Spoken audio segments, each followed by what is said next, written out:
नमस्कार, सभी का स्वागत है। आज जो मुद्दा पे मैं बात करने आया हूँ एक्चुअली ये मुद्दा है बिहार से जुड़ा हुआ है और बिहार में 12 फरवरी को फ्लोर टेस्ट होना है, एनडीए सरकार की जो महागठबंधन टूटने के बाद नीतीश जी एनडीए में शामिल होते हैं और उसके बाद जो शपथ होता है तो उसका विश्वास मत जो है वो 12 फरवरी को होने वाला है। और जिस दिन नीतीश जी शपथ लेते हैं उसी दिन जब तेजस्वी यादव से उनके यू टर्न पे एक स्टेटमेंट मांगा जाता है तो वो स्टेटमेंट देते हैं कि अभी खेला हुआ कहाँ है, अभी तो खेला बाकी है। और इसके उस समय से बहुत ज़्यादा मायने निकाले जा रहे हैं और अभी सभी को लग रहा है कि बिहार में क्या सही में भी खेला होना बाकी है, क्या होगा नहीं होगा। अभी बहुत तरह की जो है यहाँ पे बाजार जो है चर्चा का बाजार गर्म है। और उसको देखते हुए अगर आप देखें तो हर दिन प्रत्येक दिन जो है राजद के नेता या तेजस्वी यादव उस दिन से लेकर के 1 सप्ताह से ऊपर हो गए, कई बार कह चुके हैं कि अभी खेला होना बाकी है। राजद के कई विधायक हैं जो पूर्व मंत्री रह चुके हैं, वो लोग कह रहे हैं, यहाँ तक कि तेजस्वी यादव की जो बहन है रोहिणी आचार्य, उनका ट्विटर पे पोस्ट है, तेजस्वी यादव की पत्नी का पोस्ट है कि अभी खेला होना बाकी है। तेज प्रताप यादव ने कहा है, सभी ने कहा है। कांग्रेस के लोग भी कह रहे हैं, जबकि ये अलग बात है कि कांग्रेस से खुद डरी हुई है कि कहीं उनके साथ खेला ना हो जाए। तो अब देखने वाली बात है कि सही में बिहार में खेला होना बाकी है, क्या अभी खेला होगा, या जैसे झारखंड में सोरेन ने जैसे वहाँ पे अपने बहुमत साबित किया, क्या उसी तरह से नीतीश जी यहाँ बहुमत साबित कर पाएँगे?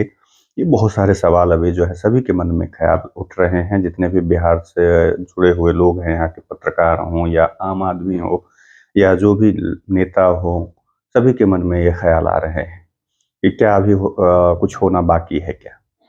तो जहाँ तक अगर देखें क्या कि अभी अगर बिहार के इतिहास को, बिहार के जब से देश आज़ाद हुआ और बिहार एक राज्य बना तब से मतलब आप देखिए आज़ादी के समय से लेके कि अभी तक यहाँ पे टूटने वाली परंपरा यहाँ पे खास कर के नहीं रही है। खास कर के इधर और भी अगर हम इधर चले आएँ 20 40 साल के अगर देखें उठा कर के तो भाजपा हो या जनता दल रहा हो या समता पार्टी, राजद, जदयू, इनमें टूट नहीं हुआ है, कभी भी टूट नहीं हुआ है। तो ये सबसे इम्पोर्टेंट बात है कि ये टूट कभी हुई नहीं है। अगर टूट हुई है तो बसपा में हुई है जो 1-2 सीट यहाँ जीत पाती है, जो यूपी से सटे इलाके हैं, उस पार्टी में टूट होती है। या लोजपा में टूट हुई है।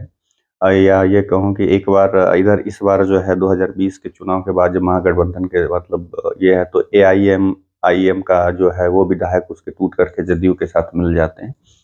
तो ये टूट हुई है जो छोटे-छोटे दल हैं उनमें। लेकिन जहाँ तक जनता दल यूनाइटेड की बात करें, राजद की बात करें या भाजपा की बात करें, इनमें टूट कभी नहीं हुई है। इवन कि कांग्रेस में भी टूट नहीं हुई है कभी। लेकिन इस बार जो है हालात हैं उसको देखते हुए कह सकते हैं कि कांग्रेस में टूट होने की संभावना प्रबल है।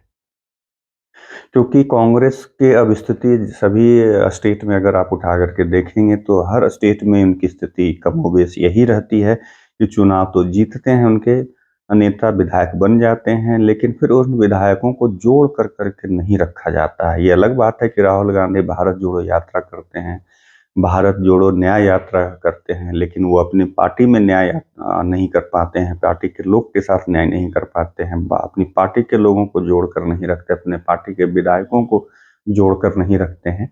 तो ये डर कांग्रेस में है और उस डर को कांग्रेस सही साबित कर रही है कि उनके सारे विधायक वो अपने विधायकों को हैदराबाद में किसी एक रिसोर्ट या होटल में ठहरा करके वो रखे हुए हैं और वो 12 तारीख को ही यहाँ पे आएंगे। तो उनको डर है उस बात का। और जो अंदर खाने जो खबर चली एक समय कि बीजेपी के संपर्क में है उनके 19 विधायकों में से 12 से 13 विधायक जो हैं कांग्रेस के, वो बीजेपी के संपर्क में हैं। अब रही बात एक चीज और है, रही रही इस बात में हवा इसलिए और बल मिलता है कि ये खेला होने की बात की जो जीतन राम मांझी बिहार के पूर्व मुख्यमंत्री हैं, वो यदा-कदा इधर बयान वो क्योंकि जब उधर थे तो उधर भी कुछ न कुछ वो बयान देते रहे और लास्ट में वो अलग हो गए। अभी उसी तरह से वो इधर भी बयान दे रहे हैं कि अब जैसे उनके बेटे को इस आपका अनुसूचित जनजाति का विभाग जो मिला है, उस पर वो आपत्ति दर्ज कर रहे हैं कि बार-बार यही हमें विभाग क्यों मिलता है, मैं भी मंत्री बना था तो यही विभाग मिला था। जबकि अगर मुझे जहाँ तक मेरी समझ है कि इसमें इसलिए इनको मिल दिया जाता है कि ये उनके दुःख-दर्द को समझते होंगे, क्योंकि उसी कास्ट ये आते हैं, उस कैटेगरी से आते हैं। तो उनके दुःख-दर्द को ये बेहतर समझ सकते हैं, इसलिए हम मुझे लगता है कि इनको दिया जाता है। लेकिन मुझे 2010 के याद आ रहे हैं कि जब उस समय जीतन राम मांझी अनुसूचित जनजाति विभाग के जब ये मंत्री थे एससी-एसटी डिपार्टमेंट के, तो उनके समय में बहुत सारे घोटाले हुए थे उस समय, जो कि उस घोटाले के आँच में अभी केपी रमैया पूर्व उसके जो मतलब मुख्य सचिव थे उस समय, वो अभी देखिए कि वो जेल में हैं और बहुत सारी चीज़ों पे अभी भी जाँच चल रही है उसमें। सीबीआई की है या अपने अपना लोकल जो प्रशासनिक जाँच हो रही है वहाँ पे मतलब एससी-एसटी डिपार्टमेंट में अभी तक चल रहा है। तो अब लगता है जीतन राम मांझी को लग रहा है कि उस डिपार्टमेंट में कुछ बचा नहीं और हकीकत है कि उस समय के बाद में उसमें बहुत सारी चीज़ों के मतलब फंड आने बंद हो गए, जो ट्रेनिंग के लिए दिया जा रहा था या किसी और चीज़ के लिए दिया जा रहा था। एक समय रेडियो बाँटा गया, उसी समय जीतन राम मांझी के समय तो ऐसे-ऐसे लोगों को मतलब जहाँ तक थोड़ी बहुत मुझे उस समय जानकारी है और मैंने खुद खुद उस चीज़ को देखा था, कि उनके ही लोग आस-पास में उस चीज़ को डील करते थे। तो जीतन राम मांझी और उनके अभी 2 दिन पहले उनकी जो समधन है, उन्होंने भी कहा कि मैं मंत्री नहीं बन सकती क्या? मतलब उनके जितने भी परिवार के लोग हैं सब मंत्री बनना चाहते हैं। तो उनके बयान को लेकर के भी राजद ज़्यादा उत्साहित है, जबकि अगर जीतन राम मांझी अपने 4 विधायकों के साथ अगर महागठबंधन में चले भी जाते हैं, तो एनडीए गठबंधन को कोई फ़र्क पड़ने वाला नहीं है क्योंकि 128 हैं अभी जीतन राम मांझी के हम पार्टी के 4 विधायकों को जोड़ कर के। अगर वो चले भी जाते हैं तो 124 बचेगा और जबकि बहुमत के लिए 122 चाहिए। तो जीतन राम मांझी से कोई ख़ासा फ़र्क पड़ने वाला नहीं है, लेकिन फिर भी सम्राट चौधरी ने कहा है कि उनकी बात पर हम लोग विचार कर रहे हैं, यानी कि वो कह रहे हैं कि हो सकता है उनके मंत्रालय बदला जा सकता है, ये किया जा सकता है। ऐसे तो जीतन राम मांझी एक मंत्रालय और माँग रहे हैं, अपने किसी एक और विधायक के लिए। अब ये छोटे से दल हैं, उनको राज्यपाल भी बनना है, उनको एक लोकसभा टिकट भी चाहिए, उनको मतलब मंत्री 2-2 पद चाहिए, तो भई कितनी चीज़ें चाहिए और इनसे जबकि कोई बहुत ज़्यादा फ़र्क पड़ने वाला नहीं है मतलब फिर भी इनको इज़्ज़त दी जा रही है।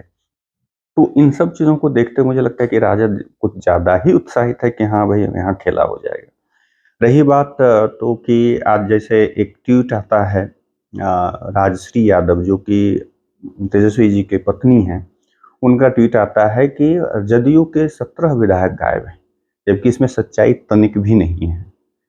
मतलब सुई के नोक बराबर भी सच्चाई नहीं है कि जदयू के 16-17 विधायक हैं जो गायब हैं।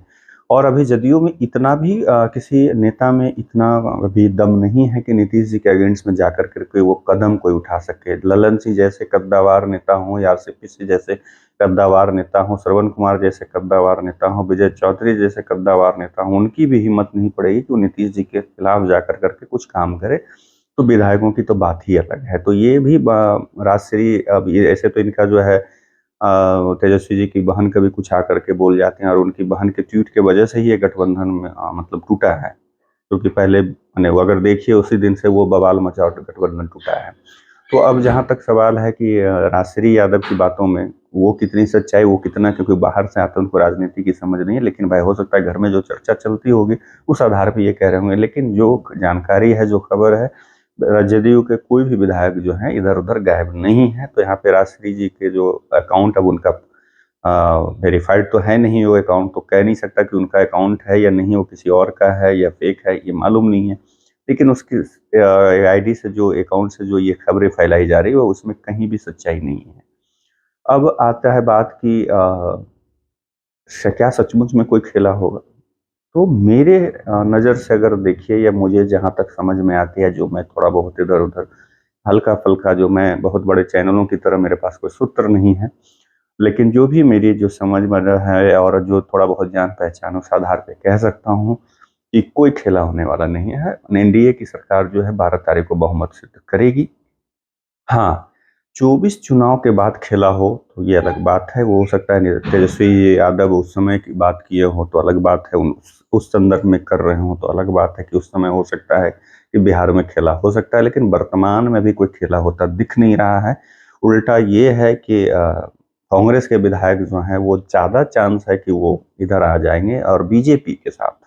इस बार क्या है कि पहले जदयू के साथ लोग चले आते थे, लेकिन इस बार जो है बीजेपी के साथ जाने की संभावना ज़्यादा है।